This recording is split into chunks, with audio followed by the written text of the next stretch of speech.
میں نے ایک حکومت کے وزیر سے بھی یہ بات پوچھی کہ دیکھیں یہ جو فواد صاحب آ رہے ہیں، فواد چودھری کہہ رہے ہیں کہ ہم حکومت کے لوگوں سے رابطہ کریں گے. انہوں نے ہمارے پروگرام میں بھی یہ بات کی، بلکہ اس حد تک کہا کہ میں تو انتظار کر رہا ہوں کہ اسٹیبلشمنٹ کا کوئی بندہ آ کے مجھ سے رابطہ کرے. مطلب وہ اتنے زیادہ کین لگ رہے ہیں کہ ان سے کوئی تو بندہ کوئی رابطہ کر لے، خدا کا بندہ، اور ان سے جو ہے کسی طرح سے کانٹیکٹ کر لے.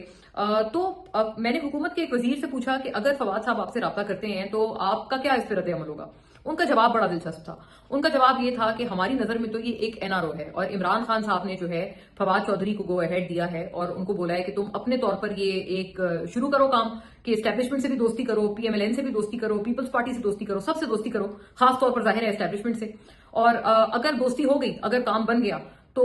ٹھیک ہے، ہم اس کے نتیجے میں عمران خان کہتے ہیں کہ ٹھیک ہے میں باہر آ جاؤں گا. لیکن اگر کام نہیں بنا تو جو حکومتی وزیر ہیں ان کا یہ کہنا ہے، مطلب میں ان کو کوٹ کر رہی ہوں، وہ یہ کہتے ہیں کہ اگر عمران خان صاحب اس نتیجے میں، وہ کہتے ہیں وہ تو ہم سے این آر او مانگ رہے ہیں، فواد چودھری کی صورت میں انہوں نے ہمیں ایک این آر او کی درخواست بھیجی ہے، اور وہ یہ سمجھ رہے ہیں کہ اگر یہ این آر او کی درخواست رد ہو جاتی ہے اور اگر اسٹیبلشمنٹ سے ان کی دوستی نہیں ہو پاتی اور یہ دال نہیں گلتی ہے تو وہ کیا کریں گے. بقول اس حکومتی وزیر کے وہ کہتے ہیں عمران خان صاحب فواد چودھری کو ڈسون کر دیں گے، اور باقاعدہ کوئی پبلک سٹیٹمنٹ بھی جاری کر سکتے ہیں کہ جی فواد چودھری جو کچھ کر رہے ہیں میرا اس سے کوئی تعلق نہیں ہے، یہ انہوں نے اپنے طور پر کیا، یہ ان کا اپنا مائنڈ تھا اور میں نے ان کو ایسا کرنے کو کبھی بھی نہیں کہا. وہ جو حکومت کے وزیر ہیں وہ بڑے کانفیڈنٹ لگ رہے ہیں اس بارے میں، انہوں نے جو یہ بات کی ہے، اور وہ یہ کہہ رہے ہیں کہ آپ دیکھیے گا کہ آئندہ آنے والے دنوں میں یہی ہوگا.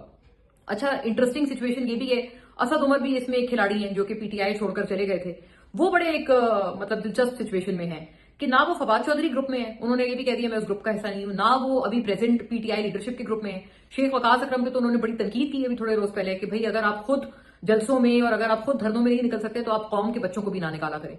وہ کسی گروپ میں نہیں ہے، وہ بس پی ٹی آئی سے جو ہیں بالکل باہر ہیں، پی ٹی آئی کے ایکس والے جو ان کا پرانا گروپ ہے اس سے بھی بالکل باہر ہیں. اور شاہ محمود قریشی صاحب، بہرحال ان کی سچویشن بڑی اہم ہے. شاہ محمود قریشی سے جو ہے فواد چودھری صاحب کہتے ہیں کہ ہم مل رہے ہیں، سارا کچھ ہے، بٹ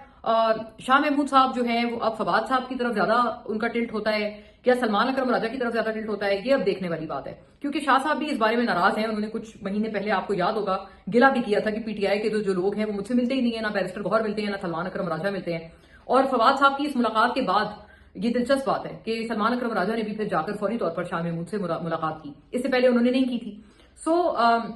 اب شاہ محمود صاحب جو ہیں وہ اپنا وزن کس طرف ڈالیں گے، اپنا جھکاؤ وہ کس طرف رکھیں گے، فواد چودھری گروپ کی طرف یا present P T I Salman Akram Raja کی ٹیم کی طرف، یہ اب دیکھنے والی بات ہے.